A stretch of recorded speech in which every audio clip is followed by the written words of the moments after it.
ये है इंडिया की आज की पॉपुलेशन 142 करोड़। और अगर हमें इस पॉपुलेशन को इनकम के बेसिस पर डिवाइड करना है तो हमें इसे 3 कैटेगरीज में डिवाइड करना होगा, अपर क्लास, मिडिल क्लास और लोअर क्लास। अब अगर हम इस पिरामिड को देखें तो सवाल ये उठता है कि इस पूरे पॉपुलेशन में असली मिडिल क्लास कौन है और वो कितने हैं। इनफैक्ट जनरली बात की जाए तो हमें से ज्यादातर लोग खुद को मिडिल क्लास ही मानते हैं, और ये मैं नहीं बल्कि centre of advance study of India की रिसर्च बताती है। इसके अकॉर्डिंग ऑलमोस्ट 50% इंडियंस का मानना है कि वो मिडिल क्लास है, और शायद इसीलिए इंडिया की फाइनेंस मिनिस्टर निर्मला सीतारमण भी खुद को मिडिल क्लास मानती है। मैं भी मिडिल क्लास की हूँ।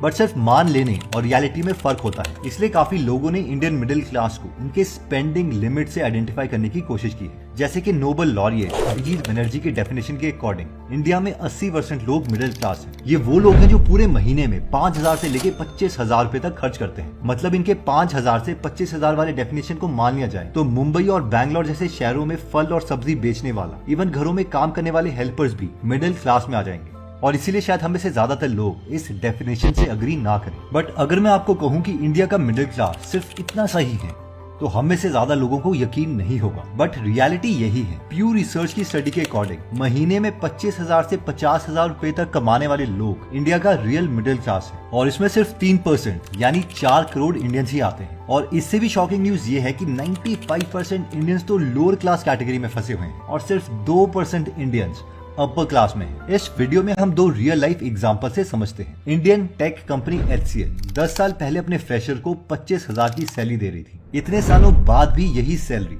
सिर्फ 30,000 रुपए तक पहुंची है। अब मान लेते हैं कि 10 साल पहले ये वर्कर 25,000 में अपना घर चलाते थे। बट अगर हम पिछले 10 साल की महंगाई को कैलकुलेट करें तो ये चीजें आज से 10 साल पहले 25,000 रुपए की मिलती थी। यही सारी चीजें आज 45,000 रुपए की है, यानी 30,000 की सैलरी में भी आज हम ये सारी चीजें नहीं खरीद सकते। और यहाँ तो सिर्फ बेसिक खर्चों की बात हो रही है। अगर आज हम इस कैलकुलेशन को नेक्स्ट 10 सालों तक ले जाएं तो आज से 10 साल बाद HCL फ्रेशर की सैलरी होगी 36,000 रुपए, और यही बेसिक खर्चे बढ़ के 80,000 के हो जाएंगे। यानी लॉन्ग टर्म में मिडिल क्लास गरीब तो क्या बिल्कुल ही बर्बाद होता रहेगा। सेकेंड एग्जाम्पल है मेरे कजन का, जो अपने बेटे को फ्यूचर में एक इंजीनियर बनाना चाहता है, एंड इसके लिए वो बड़ी मेहनत से अपने पैसे भी सेव कर रहा है। आज किसी अच्छे स्कूल और इंजीनियरिंग कॉलेज में पढ़ाने की एवरेज फीस है ऑलमोस्ट 50 लाख रुपए। बट यही फीस आज से 10 साल के बाद अगर हम इन्फ्लेशन एडजस्ट करें तो 1.5 करोड़ से भी ज्यादा होने वाली है। अब मेरे कजन और उनके जैसे काफी लोग अपने पैसे तो आज के 50 लाख की फीस के हिसाब से बचाते हैं, लेकिन 10 साल के बाद जब एडमिशन करवाने का टाइम आएगा तब उन्हें पता चलेगा कि यही फीस 200% इंक्रीज हो चुकी है। और इतनी मेहनत करने के बाद भी वो वापस उसी मिडिल क्लास रैट रेस में चले जाता है जहां से वो निकलना चाहते थे, और उल्टा और गरीब होते हैं। बेसिकली वो एक रैट रेस में फंसे हुए हैं जो कुछ इस तरीके से काम करता है। 1 2000 रुपए के पार जा पहुंची। 105 rupees in Delhi, 120 in Mumbai, diesel over 96 rupees in Delhi. But यही 1 लीटर पेट्रोल 2002 में सिर्फ 29 रुपए का मिलता था। मतलब सिर्फ 20 सालों में 300% इंक्रीज। और ये है रैट रेस का पहला रीजन, महंगाई यानी इन्फ्लेशन। इसी महंगाई की मार से मिडिल क्लास लोग अमीर होना तो दूर अपने मिडिल क्लास स्टेटस को मेंटेन करने के लिए भी स्ट्रगल करते हैं। इस वीडियो में लोग रोते हुए बता रहे हैं कि कैसे कोरोना के वक्त हॉस्पिटल्स में एडमिट होने पर भी लाखों रुपए की फीस उन्हें जमा करनी पड़ी। 1,90,000 रुपए का दिया और 1,00,000 रुपए का, ऐसे 2,90,000। सबसे पहले पैसे की ही बात करते हैं। अभी घर में 3 लोगों को हो जाए।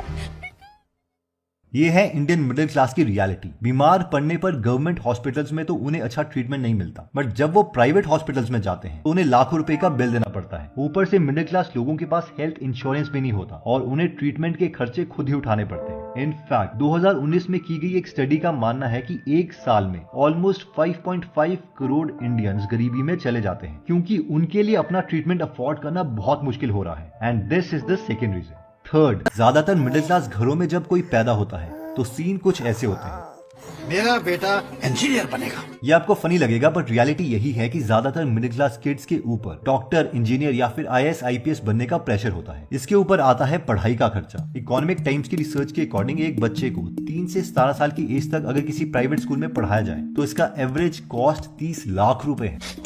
और तो और इसके बाद अगर उनका एडमिशन किसी बड़े इंजीनियरिंग कॉलेज में किया जाए तो इसका कॉस्ट 20 लाख रुपए हो सकता है, यानी टोटल 50 लाख का खर्चा। और ये रेट हर साल 10 से 12% इंक्रीज भी नहीं होती। अब टैक्सेस, एजुकेशन, ट्रीटमेंट और बाकी खर्चों के बाद अगर हमारे पास कुछ पैसे बच भी द लीस्ट 2020 में दिल्ली के 2 भाइयों ने लोन वापस ना चुकाने के कारण सुसाइड कर लिया। ऐसी न्यूज हम रेगुलरली देखते रहते हैं। इनफैक्ट 2008 में एक सर्वे किया गया जिसमें पता चला कि मेट्रो सिटीज जैसे कि दिल्ली, मुंबई और बैंगलोर में मिडिल क्लास लोग अपना 25% इनकम सिर्फ लोन की EMI भरने में खर्च करते हैं। इसका एग्जाम्पल है अपना खुद का घर होने का सपना। बेसिकली मिडिल क्लास लोग अपनी सो कॉल्ड स्टैंडर्ड को मेंटेन करने के लिए कोई कॉम्प्रोमाइज नहीं करते और इसका प्रेशर इतना होता है कि अक्सर ये लोग जरूरत से ज्यादा लोन्स ले लेते हैं और उसे वापस चुका ही नहीं पाते। इन शॉर्ट, महंगाई, टैक्सेस, स्कूल, हॉस्पिटल के खर्चे एंड लोन्स मिडिल क्लास लोगों को एक तरह से रैट रेस में डाल देते हैं जिससे वो कभी निकल ही नहीं पाते और कितने तो इससे तंग आके सुसाइड तक कर लेते हैं। और जो लोग किसी तरीके से सर्वाइव कर लेते हैं उनका हाल जिम के ट्रेडमिल जैसा हो जाता है, चाहे वो कितना भी दौड़ ले। वो सॉल्यूशंस